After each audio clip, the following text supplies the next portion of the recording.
তো এখানে পুরনো জিনিস বিক্রির 7টি সোনালী টিপস তোমরা দেখতে পাচ্ছ। হ্যাঁ বন্ধুরা, কেমন আছো সবাই? আশা করি সবাই অনেক অনেক ভালো আছো। নতুন একটি ভিডিওতে তোমাকে স্বাগতম। এই ভিডিওতে আমরা আলোচনা করব ফেসবুক মার্কেট প্লেসে সেল করার জন্য 7টি বিষয় নিয়ে।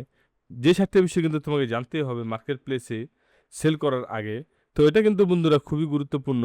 এটা জানলে কিন্তু বন্ধুরা তোমাদের অনেক ধরনের হেল্প হবে মার্কেট প্লেসে তোমাদের প্রোডাক্ট সেল করতে। তো চলো বন্ধুরা, কথা না বাড়িয়ে ভিডিওটি শুরু করা যাক।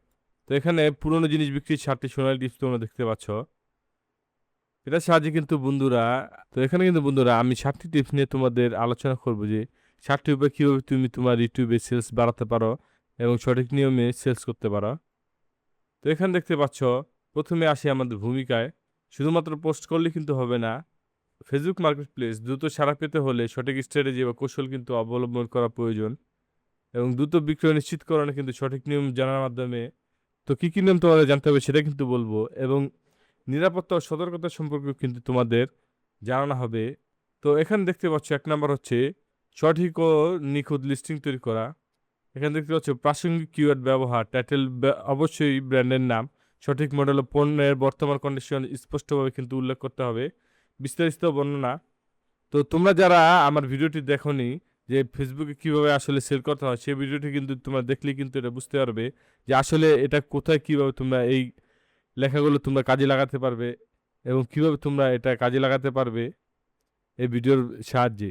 তো ওই ভিডিওর সাথে এই ভিডিও কিন্তু তোমরা কাজে লাগাতে পারবে খুবই সহজে এবং তোমাদের ফেসবুকে কিন্তু সেল করা বুস্ট করতে পারবে। তারপর দেখতে পাচ্ছ বিস্তারিত পণ্যের আকার, সাইজ, সঠিক রঙ ও পণ্যটি ঠিক কতদিন ব্যবহার করেছে তার নিখুঁতভাবে লিখতে হবে।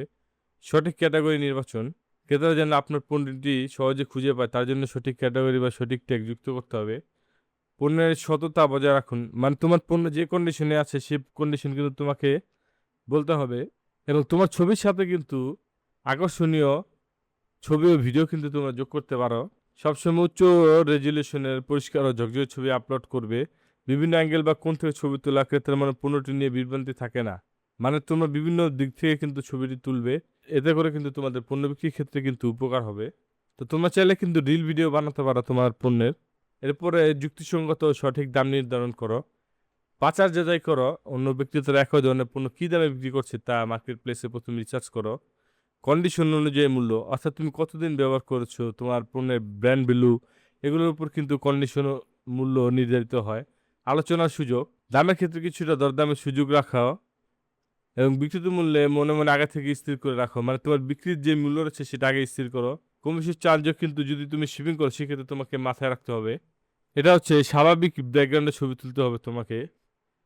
একটা হচ্ছে প্রাকৃতিক আলো, বাস্তব অবস্থান ও ক্লোজ আপ ভিউ।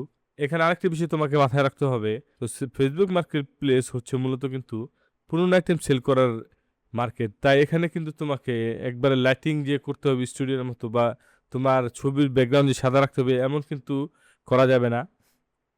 তোমাকে ন্যাচারালি যে ছবি আছে সেটাই কিন্তু তোমাকে তুলে মার্কেট প্লেসে সেল করতে হবে। তো সেই ছবি দিয়ে কিন্তু তোমাকে সেল দিতে হবে। এখানে একটি বিষয় খুবই গুরুত্বপূর্ণ। দ্রুত ও পেশাদার যোগাযোগ তোমাকে বজায় রাখতে হবে। তো কিভাবে রাখবে? এটা হচ্ছে তোমার WhatsApp নাম্বার তুমি দিতে পারো বা তোমার মেসেঞ্জারের সাহায্যে কিন্তু তাৎক্ষণিক রেসপন্স কিন্তু তুমি দিতে পারো, বা তুমি সেফটি চাইলে কিন্তু মেসেঞ্জারে কিন্তু নিরাপত্তা তুমি ব্যবহার করতে পারো। একটা হচ্ছে তুমি যদি নিরাপত্তা চাও সেক্ষেত্রে কিন্তু WhatsApp এর নাম্বার তুমি দিবে না। আর যদি তাৎক্ষণিক রেসপন্স চাও সেক্ষেত্রে কিন্তু তুমি এটা দিতে পারো। তো নিরাপদ ডেলিভারি ও হ্যান্ডওভারের জন্য কিন্তু বেশ কিছু পদক্ষেপ নিতে পারো। শিপিং চার্জ হিসেবে কুরিয়ার পাঠানোর খরচটা আগে সঠিকভাবে গণনা করে নিবে, বা তুমি কিন্তু আগে এই খরচটি ক্রেতার কাছ থেকে নিতে পারো। কুরিয়ার পণ্য পাঠানোর সাথে সাথে ট্র্যাকিং নম্বর বা ক্রেতাকে মেসেঞ্জারে জানিয়ে দিবে, বা যদি স্লিপ থাকে সেটা কিন্তু জানিয়ে দিবে। আর তুমি যদি হ্যান্ড টু হ্যান্ড তোমার পণ্যটি বিক্রি করো সেক্ষেত্রে কিন্তু কুরিয়ার পণ্য পাঠানোর সাথে সাথে ট্র্যাকিং নাম্বারটি ক্রেতাকে মেসেঞ্জারে পাঠিয়ে দিবে। নিরাপদ স্থানে দেখা করবে এবং নিখুঁত প্যাকেজিং এর মাধ্যমে কিন্তু তোমার পণ্যটি সেল করতে পারবে। সেই যে গুরুত্বপূর্ণ বিষয় রয়েছে সেটা কিন্তু হচ্ছে স্ক্যাম ও অনলাইন প্রতারণা থেকে কিন্তু তোমাকে বেঁচে থাকতে হবে। যেমন ওভার পেমেন্ট ট্যাপ, অতিরিক্ত টাকা প্রদান করে জিনিস বুক করার মিথ্যা অফারগুলো পুরোপুরি এড়িয়ে চলবে, বা তোমাকে বুঝাবে যে তুমি কুরিয়ার সার্ভিসে তোমার পণ্যটি দিয়ে দাও এবং দিলে কিন্তু পরবর্তীতে সে কিন্তু তোমার চার্জ ডাবল করে দিবে। এরকম ট্যাপ থেকে কিন্তু বাঁচতে হবে। তো ঝুঁকিপূর্ণ পেমেন্ট থেকে কিন্তু তোমাদের বাঁচতে হবে। কখনো অজানা গেটওয়ে, গিফট কার্ড বা ব্যক্তিগত চেক পেমেন্ট নিবে না। লেনদেনের রেকর্ড রাখতে হবে। ক্রেতার সাথে করা মেসেজ, চ্যাট বা কুরিয়ার রসিদের ছবি প্রমাণ হিসেবে নিজের কাছে যত্ন সহকারে রাখবে। লিঙ্ক ক্লিক করা নিষেধ, কারণ লিঙ্কের সাহায্যে কিন্তু তোমার হ্যাক হয়ে যেতে পারে তোমার মোবাইল বা স্মার্টফোন বা তোমার অ্যাকাউন্ট। ক্রেতা সেজে পাঠানো কোনো অপরিচিত লিঙ্ক বা ওটিপি ভেরিফিকেশনে কিন্তু ক্লিক করা যাবে না। তো বন্ধুরা, এই হচ্ছে আমাদের 7টি সোনাল টিপস। তো এই 7টি সোনাল টিপস মনোযোগ দিয়ে মেনে চলো এবং আত্মবিশ্বাস নিয়ে লিস্টিংয়ে দিয়ে দাও। শুরুটা ছোট হোক, সততা ও নিয়ম মেনে চলে চমৎকার ব্যবসা করার সম্ভাবনা রয়েছে। তো বন্ধুরা, আশা করি ভিডিওটি তোমাদের ভালো লেগেছে। যদি ভিডিওটি ভালো লাগে তাহলে চ্যানেলটি অবশ্যই সাবস্ক্রাইব করো এবং পাশে থাকা বেল আইকনটি ক্লিক করো। দেখা হবে পরবর্তী কোনো নতুন এবং ইন্টারেস্টিং ভিডিওতে।